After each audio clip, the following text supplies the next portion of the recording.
Ostatná streda mala zvláštny kresťanský prívlastok – Popolcová. Ide o začiatok pôstneho obdobia, ktoré sa týka všetkých veriacich rímskokatolíckeho vyznania. Popolcová streda sa ako kresťanský sviatok slávi očias Krista. V tento deň sa Ježiš odobral na púšť, aby tam 40 dní rozjímal a odolával pokušeniam diabla.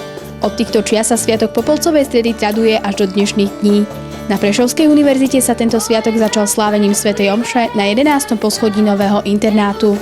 Na oslavách tohto sviatku sa zišli veriaci študenti z celého okolia a naplnili kaplnku do posledného miesta, niektorí sa dokonca nezmestili a tak museli stáť na chodbe.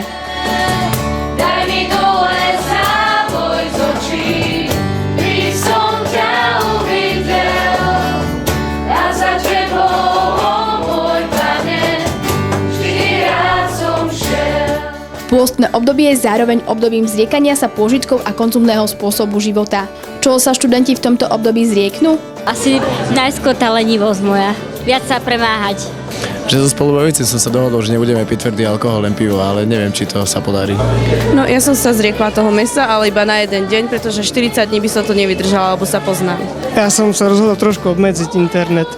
Neviem, či sa zrieknem, ale skôr to bude v tom, že niečo spravím.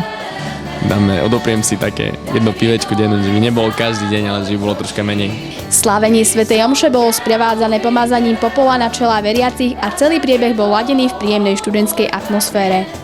Navrhujem im, aby sa zriekli do určitej miery lenivosti, napríklad takého vyspávania do neskorého rána, teda do skorého obeda, a aby sa zriekli mrhania časom. To by som im taktiež odporúčil, aby dobre využili čas, ktorý majú vo svojich rukách a ktorý sa nikdy nevráti. A potom každý z nich vie identifikovať tie slabé oblasti svojho života, na ktorých má pracovať a vie identifikovať zlá a také nedostatky, ktorých sa má zrieknúť.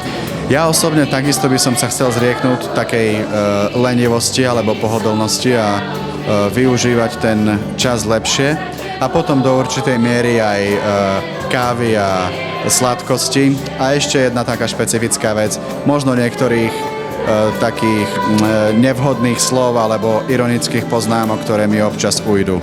Popolcovou stredou sa začalo obdobie 40-dňového pôstu, ktorého vyvrcholením budú sviatky vzkriesenia a umúčenia Ježiša Krista, najväčších kresťanských osláv. Pre Mediálku TV Ivana Dombajová.